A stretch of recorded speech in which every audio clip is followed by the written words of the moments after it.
जय हिंद दोस्तों, कैसे हैं आप सभी। मैं आपका दोस्त आरके बैंकिंग उड़ान से। अभी हमने प्रीवियस वीडियोस में कुछ आरबीआई के फंक्शंस कवर करे हैं। आज हम उन्हीं फंक्शंस को आगे बढ़ाएंगे और जितने भी पेंडिंग फंक्शंस हैं वो आज हम सारे कंप्लीट करेंगे। जिसने पुरानी वीडियोस नहीं देखी वो जाके प्लीज चेक कीजिए। मैंने 2 आरबीआई फंक्शंस की क्लासेस ऑलरेडी कवर करी हैं, जिसमें मैंने ब्रीफ और डिटेल्ड में आरबीआई के फंक्शंस कवर करे हैं। इस वीडियो में हम पेंडिंग फंक्शंस कवर करेंगे, साथ में हम रिवीजन भी करेंगे कि हमने अभी तक क्या क्या कवर किया है। जिसको ब्रीफ में पढ़ना है प्लीज आप जाके पुरानी वीडियोस देखिए। अभी हम बढ़ते हैं आगे। RBI and it's functions. अभी हमने जो कवर किए हैं अपने फंक्शंस, वो फंक्शंस कवर किए हैं। Monetary authority, regulator and supervisor of financial system, issuer of currency, development role, regulator and supervisor of payment settlement system. आज हम कवर करेंगे bankers bank, government bank, custodian of forex और issue licence to foreign financial institutions. अभी हम सारे revision भी करेंगे कि इस हेड में क्या क्या पढ़ा है हमने। सबसे पहले हमने मॉनेटरी अथॉरिटी देखी, जिसके अंदर एमपीसी आता है और monetary policy, repo rate, reverse repo rate, bank rate, MSR. So जितने भी रेट्स हैं और जितनी भी कमिटीज हैं relation to repo rate functions operations, वो मॉनेटरी अथॉरिटी में है। इसमें हम आगे, मैंने इसके बाद एक चैप्टर भी अभी लेके आ रहा हूँ मॉनेटरी पॉलिसी, उसमें हमने पूरी डिटेल्ड इन्फ्लेशन को कैसे हम टारगेट कर रहे हैं वो मैं लेके आ रहा हूँ। Regulator and supervisor of financial system, department of banking supervision, जिसके अंदर हमने देखा कैसे लीगल फ्रेमवर्क बना, कैसे इसके अंदर डीबीओडी बना, उसके बाद जो उसमें बीएफएस था उसके अंदर कैसे डीएनबीएस और डीबीएस बना, ये सब हमने कवर किया। उसके बाद हमने इसमें चेक किया ऑन साइट इंस्पेक्शन कैसे होता है, ऑफ साइट सर्विलेंस और जिसको हम ऑफ साइट मॉनिटरिंग भी बोलते हैं वो कैसे हो रहा था। कॉर्पोरेट गवर्नेंस देखा कैसे, और इनिशिएटिव और डायरेक्शंस देखी कैसे आरबीआई ने एक इनिशिएटिव्स और डायरेक्शन गाइडलाइंस जो है वो इशू कर रखी थी। उसके बाद हमने कोर प्रिंसिपल्स चेक करे, जिसमें हमने आरबीआई ने जो बैंक्स हैं उनके लिए और एनबीएफसीज के लिए कुछ 25 प्रिंसिपल सेट करे हुए हैं, वो कवर करे हैं इसमें हमने। इसके बाद हमने देखा सुपरविजन ऑफ कैसे करता है बैंक आरबीआई, किनका, बैंक्स का।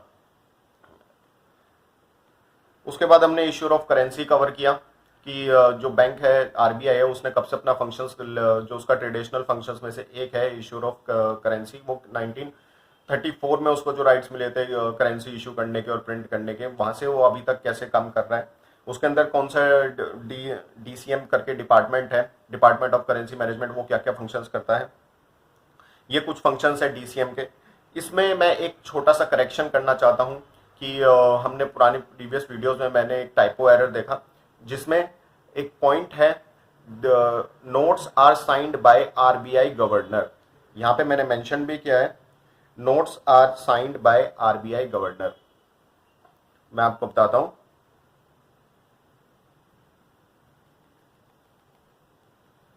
Notes are signed by RBI governor of India. ये था पॉइंट जो रह चुका था हमारा, जो कवर नहीं किया था हमने। अब बढ़ते हैं आगे। डेवलपमेंट रोल कि आरबीआई कौन कौन से डेवलपमेंट और गवर्नमेंट की कैसे हेल्प कर रहा है, और जो लोअर सेक्टर को अपर सेक्टर में उठाने के लिए, अपलिफ्टमेंट करने के लिए क्या क्या डेवलपमेंट रोल्स आरबीआई करता है, इन्फ्लेशन फाइनेंशियल इंक्लूजन में कैसे हेल्प करता है, ये सारा कुछ कवर किया हमने। उसके बाद हमने regulator and supervisor of payment settlement system देखा, पीएसएस 2007 कवर किया हमने, जिसके अंदर हमने इसके ऑब्जेक्टिव्स कवर करे। साथ में जो रेगुलेटर फंक्शन है RTGS, NEFT, IFT, fund transfer, cheque trunk, CTS और कार्ड पेमेंट, डिजिटल पेमेंट, सब कुछ कवर किया इसमें हमने। सुपरवाइजरी फंक्शंस कवर करे इसके। अब आज बढ़ते हैं हम बैंकर्स बैंक। इंपॉर्टेंट है, कई बार ये बहुत इंपॉर्टेंट फंक्शंस में से एक है। इसमें हम कवर करेंगे bankers bank. The Reserve bank act as a banker, agent, advisor to all banks in India. The role is commonly called as bankers bank. बैंकों के लिए आरबीआई एक एडवाइजर भी रहेगा, एक एजेंट भी रहेगा और बैंक भी रहेगा एज अ अम्ब्रेला, कि सब कुछ आप पूछ के करेंगे आरबीआई से। आरबीआई गाइडलाइंस देगा आपको उसी के अंदर, उसी के प्रोसेस में आपको काम करना है। Custodian of cash reserve, her bank को अपने पास, आरबीआई के पास कुछ अमाउंट ऑफ कैश रिजर्व रखना पड़ता है, सीआरआर, और उसके अगेंस्ट कोई इंटरेस्ट नहीं मिलता। मैं बता देता हूं, उसके अगेंस्ट कोई भी आरबीआई इंटरेस्ट नहीं पे करता, किसको? बैंक को। Custodian of cash reserve, all scheduled banks are required to keep a part of reserve with RBI in a form of CRR. This ensure liquidity and financial discipline in banking system, ताकि जो पैसा है एक RBI के पास safe amount में रहे, ताकि कभी भी कैश की अगर रिक्वायरमेंट रहे तो आरबीआई इन्फ्यूज कर सके वो सारा कैश उस बैंक के अंदर। लैंडर ऑफ लास्ट रिजोर्ट, ये एक काफी, कई बार इसका क्या होता है, कई बार इसका एक फंक्शन बनाते हैं लेकिन not required. Lender of last resort का मतलब ये है, जब आपके पास कोई भी समाधान नहीं बचेगा, कोई भी चीज नहीं बचेगी, तब आप आरबीआई का लैंडर ऑफ लास्ट रिजोर्ट के ऑप्शन पे जाएंगे, जिसमें कुछ उन्होंने 3-4 चीजें डिफाइंड करी हैं। पहली, रेपो ऑपरेशंस, आप आरबीआई से लोन लेते हैं ना, रेपो रेट। उसके बाद MSF, marginal standing facility, marginal always means additional standing facility, जिसके अंदर आरबीआई ओवरनाइट के लिए पैसा देता है आपको, शॉर्ट टर्म कैपिटल, आप शॉर्ट टर्म रिक्वायरमेंट फुलफिल करने के लिए। बैंक रेट लेंडिंग, आपको एक बैंक रेट भी बना रखा है, जिसमें अगर कुछ इमरजेंसी पड़ती है तो उस रेट पर आरबीआई या बैंक्स को पैसा दे सकता है, which is more higher than repo rate. Clearing house functions, RBI act as a clearing house for inter bank payments. आपने चेक डिपॉजिट करा बैंक में, तो वो चेक आप एग्जाम्पल के साथ हम उसमें समझेंगे आपके साथ। आपके पास एक बैंक है, फॉर एग्जाम्पल एचडीएफसी, आपका बैंक अकाउंट एचडीएफसी का है, ठीक है। आपको किसी ने चेक दिया आईसीआईसीआई का, अब आप आईसीआईसीआई तो नहीं जाएंगे कि ये चेक है, ये चेक मुझे पैसे दे दो उसके और मेरे अकाउंट में डिपॉजिट कर दो, नहीं। इसके अंदर आप चेक अपने ही बैंक में स्लिप के साथ फिल करके, अपना अकाउंट नंबर फिल करके, डिटेल्स फिल करके ड्रॉप बॉक्स में डाल देते हैं। मेजर ड्रॉप बॉक्स ही बोला जाता है, चेक बॉक्स बोला जाता है कई जगह। जैसे ड्रॉप बॉक्स में जाएगा, जो सीटीएस होता है, जो क्लियरिंग हाउस होता है, वहां से डेली कैश चेक कलेक्ट होगा और वो चला जाएगा क्लियरिंग हब में, क्लियरिंग हाउस में।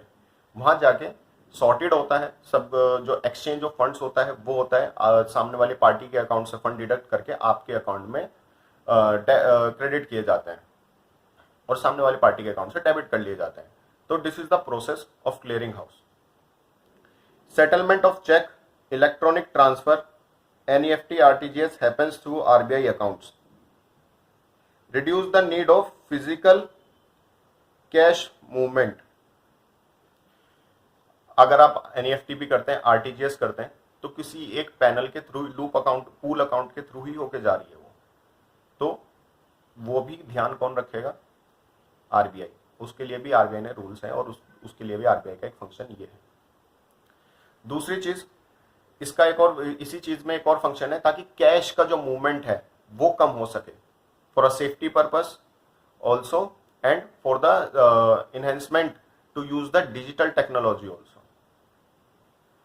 क्लियरिंग हाउस फंक्शन ये अभी हमने कवर किया।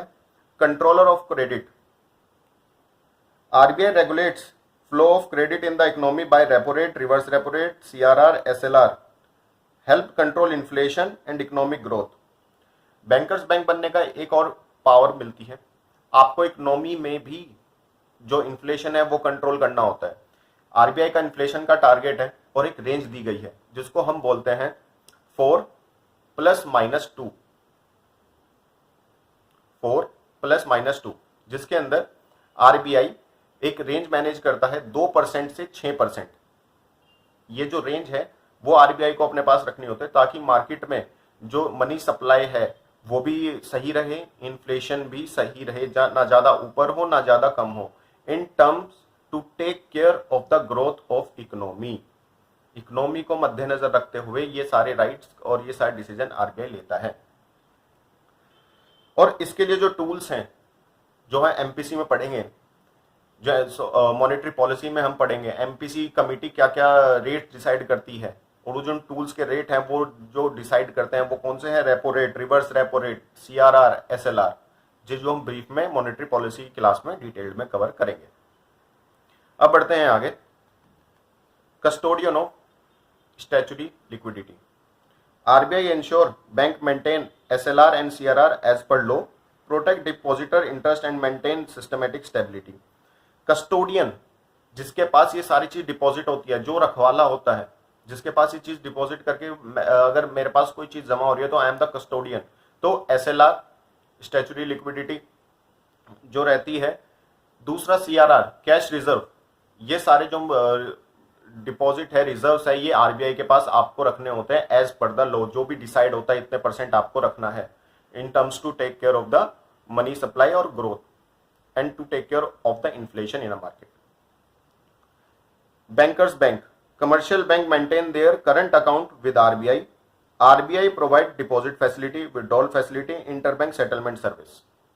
इंटरबैंक सेटलमेंट सर्विस, आपको कुछ अमाउंट फंड्स चाहिए तो आप इंटरबैंक, एक बैंक दूसरे बैंक से ले सकता है। दूसरी चीज, हर बैंक का अकाउंट एक आरबीआई के पास जरूर होता है ताकि वो विड्रॉल कर सके और डिपॉजिट कर सके, ये फैसिलिटी आरबीआई देता है।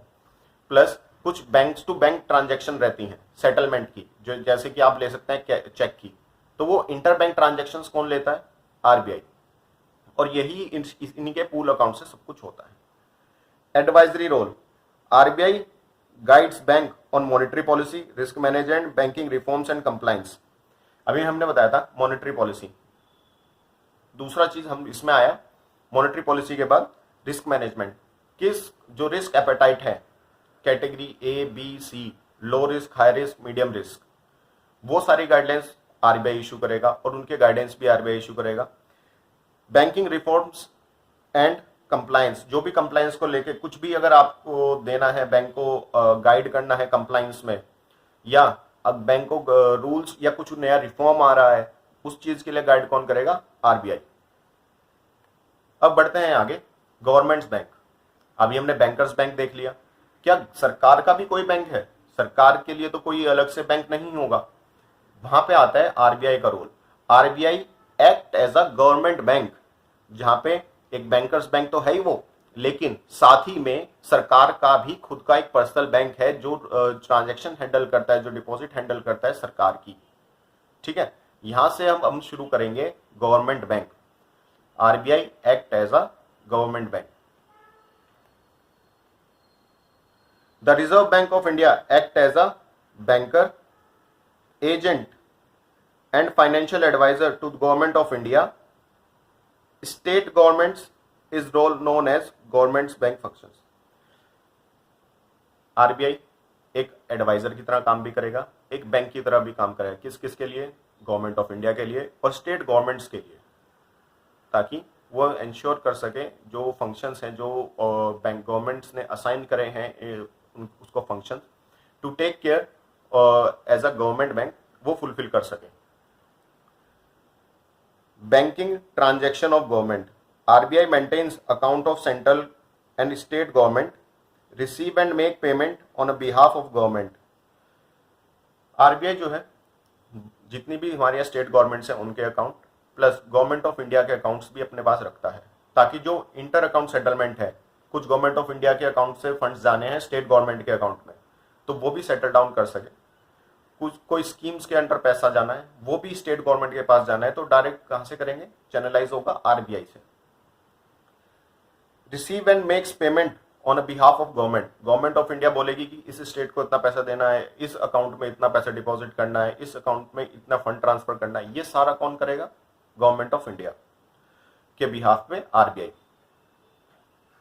Handle receipt, taxes and duties, payments, salaries, pension, subsidiaries. क्या क्या करेगा, सबसे पहले इसके अंदर आएगी रिसिप्ट्स, जो भी टैक्स कलेक्शन होगा, जो भी हमारे पास कस्टम ड्यूटीज आएंगी या कोई भी टैक्स का कलेक्शन आएगा, वो सारा कौन हैंडल करेगा, आरबीआई। साथ ही में किसी को पेमेंट करनी है, पेंशन्स की पेमेंट करनी है, सैलरीज की पेमेंट करनी है या सब्सिडरीज की कुछ पेमेंट करनी है, वो कौन करेगा, RBI. Management of public debt, RBI manage public debt of the government, responsible for issue of treasury bills, government bonds, G sec, repayments of loan and interest. Public debt, public debt क्या होता है? मैंने public से पैसा उठाया, is known as public debt. और government of India अपने treasury bonds, treasury bill sorry, और गवर्नमेंट बॉन्ड्स मार्केट में जो इश्यू करती है ताकि वो जनरल पब्लिक से पैसा उठा सके, ताकि मार्केट में जो मनी सप्लाई है वो कंट्रोल कर सके। जब आपके बॉन्ड बेचे जाएंगे आपको, तो मार्केट से जो पैसा है वो उठ के गवर्नमेंट के पास आएगा, ठीक है? तो वो पब्लिक डेट है। उसके अगेंस्ट आपको लोन, उसके अगेंस्ट आपको रीपेमेंट, जो इंटरेस्ट है वो भी पेमेंट करना पड़ेगा, और मैच्योरिटी पे हम फुल अमाउंट भी पेमेंट करेंगे। तो ये जो फंक्शंस हैं, ये manage of public debt RBI निभाता है on a behalf of government of India. Agent of the government, act as a agent of financial matters like collection of taxes, payment of interest on government bonds, issue of savings bond। ये अभी हमने previous video में, previous paragraph में भी cover किया कि जो government के बिहाफ पे टैक्स भी कलेक्ट करेगा आरबीआई, पेमेंट भी करेगा इंटरेस्ट और बॉन्ड्स की, और दूसरा issue of savings bond, bonds भी इशू करेगा कौन? RBI on a behalf of government of India. Adviser to government, अभी हमने कवर किया मॉनेटरी पॉलिसी पे, पब्लिक डेट मैनेजमेंट पे, फाइनेंशियल मार्केट रिफॉर्म्स में जो ये जो रिफॉर्म्स आएंगे मार्केट में और किसी भी फाइनेंशियल रिगार्डिंग आएंगे, वो कौन कवर करेगा? आरबीआई। साथ में जो पब्लिक डेट मैनेजमेंट है, कितना ट्रेजरी, कितना गवर्नमेंट बॉन्ड्स या ट्रेजरी बिल्स इशू करने हैं, वो सब कुछ भी आरबीआई देखेगा on behalf of government of India. और मॉनेटरी पॉलिसी तो हमने आपको बताया है, जिसमें 6 मेंबर्स एनपीसी कमेटी होते हैं, 6 गवर्नमेंट्स के होते हैं, फिर 3 आरबीआई के होते हैं, तो वो एक डिसीजन लेते हैं। तो एमपीसी में भी गवर्नमेंट का बहुत आता है, लेकिन उनके बिहाफ पे कौन लेता है ये डिसीजंस? आरबीआई। तो ये जो फंक्शंस है कि जिसमें बैंक, गवर्नमेंट बैंक का जो बैंकर है वो आरबीआई एक्ट कर रहा है। Help in frame policies to ensure economic and financial stability, market में फाइनेंशियल स्टेबिलिटी और इकोनॉमिक जो सस्टेनेबिलिटी है वो बनी रहे, एक ग्रोथ की तरफ हमारी जो जीडीपी है वो रहे, इन सब की टेक केयर कौन करेगा? RBI. Custodian of government cash balance, maintain cash balance with state government and government of India. RBI जो है वो कैश बैलेंस भी मेंटेन करता है, किन किन का? स्टेट गवर्नमेंट का भी और साथ में सेंट्रल गवर्नमेंट का भी। Manage short term mismatch through ways and means advance. Ways and means advance का मतलब है कभी भी अगर कोई शॉर्टफॉल आता है पेमेंट और रिसिप्ट में गवर्नमेंट ऑफ इंडिया या स्टेट गवर्नमेंट में, तो उस टाइम जो शॉर्ट टर्म कैपिटल के, शॉर्ट टर्म फंड्स की रिक्वायरमेंट रहती है, तो उसमें आरबीआई फुलफिलमेंट करता है और पैसे देता है, ताकि वो जो शॉर्ट टर्म में है, जो मिसमैच है वो ना रहे। इस चीज के लिए इस टर्म को WMA बोलते हैं, ways and means advance. Issue of currency on a behalf of government, RBI issue currency notes except one and coin on behalf of government of India. RBI note भी इशू करता है, उसका एक issuer of currency का एक उसका जो function है उसमें भी, लेकिन किसके बिहाफ पे? Government of India. कौन? गवर्नमेंट ऑफ इंडिया 1 रुपी का प्लस और कॉइन, ये कौन इशू करता है? ये गवर्नमेंट ऑफ इंडिया इशू करती है, जिसमें 1 रुपए के ऊपर जो होता है फाइनेंस सेक्रेटरी का साइन रहता है, और वहीं पर दूसरी तरफ जो कॉइन है वो गवर्नमेंट ऑफ इंडिया इशू करती है। लेकिन उसके अलावा कोई भी प्रेस, कोई भी करेंसी प्रिंट होनी है, वो कौन प्रिंट करता है? आरबीआई, जिसमें आरबीआई गवर्नर के साइन होते हैं। Ensure adequate supply of clean currency in the economy, ये हमने प्रीवियस फंक्शंस में भी पढ़ा था कि जो इकोनॉमी है उसमें एक good quality of note currency जो है वो फ्लोटिंग में रहे। मैनेजमेंट ऑफ फॉरेक्स, आरबीआई जो है वो गवर्नमेंट का फॉरेन एक्सचेंज भी अपने पास कर रखेगी टू बैलेंस ऑफ पेमेंट्स के लिए। Act as a custodian of foreign exchange reserve, execute foreign exchange transaction for the government. Act as a custodian, जो भी फॉरेक्स रिजर्व किसके पास रहता है? वो आरबीआई के पास रहता है। और एग्जीक्यूट फॉरेन एक्सचेंज ट्रांजैक्शंस, जितनी भी फॉरेक्स की ट्रांजैक्शन है वो कौन कवर करेगा? RBI on a behalf of government of India. अब बढ़ते हैं आगे। Issue of licence to financial institutions, कोई भी फाइनेंशियल इंस्टीट्यूशन मार्केट में आने से पहले उसको आरबीआई का लाइसेंस जरूरी होता है। The Reserve Bank of India plays a crucial role in regulating and supervising the financial system by issuing licence to financial institutions. RBI licence issue करेगा, उसी के बाद ही आप अपना बिजनेस स्टार्ट कर पाओगे। To ensure stability, transparency and public confidence in the banking and financial sector. ऐसा क्यों किया जाएगा? ताकि पब्लिक का कॉन्फिडेंस बना रहे फाइनेंशियल मार्केट में। दूसरा, ट्रांसपेरेंसी रहे पब्लिक की और आरबीआई की आपके फाइनेंशियल इंस्टीट्यूशन में। और जो पब्लिक का कॉन्फिडेंस है और मार्केट में स्टेबिलिटी है, उन सबको ध्यान में रखते हुए आरबीआई को ये पावर दी गई है। Authoriser to operate, RBI grant licence to RBI grant license to entities to start and operate as banks, NBFCs, other financial institution। कि किन किन को लाइसेंस देगा? आरबीआई जो है लाइसेंस किस किस को देगा? बैंक्स को, दूसरा एनबीएफसीज को, और तीसरा कोई भी उसके अलावा अदर फाइनेंशियल इंस्टीट्यूशन है उनको। लीगल फ्रेमवर्क किस किस के अंदर? मैंने आपको बताया था बैंकिंग रेगुलेशन एक्ट 1949 और आरबीआई एक्ट 1934। इसमें इन दोनों में ही आरबीआई को लाइसेंस इशूइंग की पावर दी गई है। और उसके अलावा कुछ और भी रेगुलेशंस हैं उसमें भी। Eligibility of fit and proper criteria, RBI process promoters integrity, track record and financial soundness, capital adequacy and net worth, government structure and management competence। Promoters जो रहेंगे उस बोर्ड में, उनकी डिटेल्स, पुराना ट्रैक रिकॉर्ड उन प्रोमोटर्स का क्या है, और फाइनेंशियल साउंडनेस कितनी है, कितने वो कैपेबल हैं अगर कुछ ऊपर नीचे होता है। कैपिटल एडिक्वेसी और नेटवर्थ, आप जो मार्केट में जो एक बैंक ओपन करने के लिए जो कैपिटल रिक्वायर्ड है, क्या वो आप उतनी कैपिटल आपके पास है और क्या उतना नेटवर्थ है आपके पास, ये सब चेक कौन करेगा? ये सब चेक करेगा आरबीआई। गवर्नेंस स्ट्रक्चर और मैनेजमेंट कंपिटेंस, ये भी कौन चेक करेगा? आरबीआई। जब तक आरबीआई को इन सब में संतुष्टि नहीं होगी वो आपको लाइसेंस इशू नहीं करेगा। Capital and financial strength check, capital check करना और उस जो फाइनेंशियल स्ट्रेंथ है आपकी कि आप बिजनेस स्टार्ट कर रहे हो, एक बैंक स्टार्ट कर रहे हो या एक छोटा एनबीएफसी स्टार्ट कर रहे हो, वो कैपेबिलिटी है नहीं है आप में।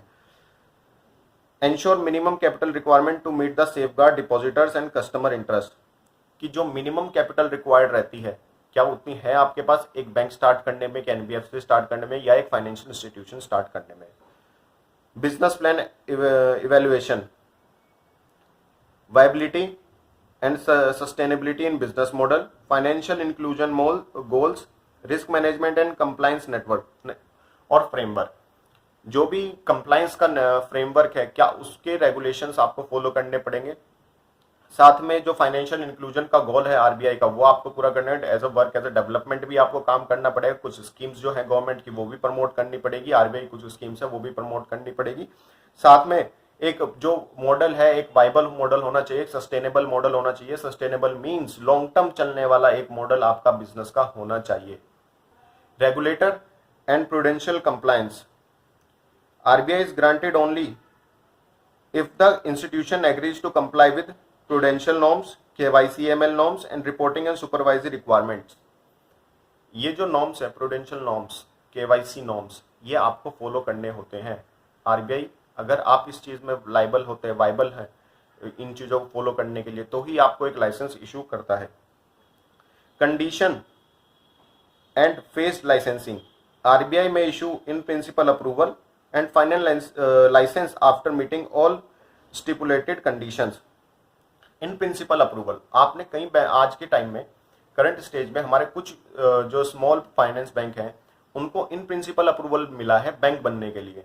तो इन प्रिंसिपल अप्रूवल का मतलब ये होता है कि आपको हमारी तरफ से भी आप काम चालू कर सकते हैं। एक बैंक बनने के लिए जो रिक्वायरमेंट है वो आप चालू कर सकते हैं, लेकिन फॉर द टाइम बीइंग हम आपकी मॉनिटरिंग करेंगे।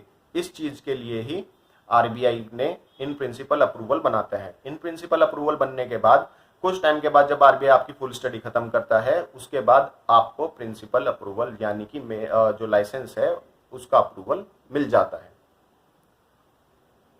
Ongoing supervision, even after licensing RBI monitors financial institution और impose penalty and cancel and restrict license। इन सब चीज होने के बाद आरबीआई आपका लाइसेंस कैंसिल भी कभी भी कर सकता है। अगर आप लाइबल नहीं रहते, वाइबल नहीं हो कि आपने कंप्लायंस कुछ फॉलो नहीं करा, तो any time can restrict you to doing the business और cancel your licence any time.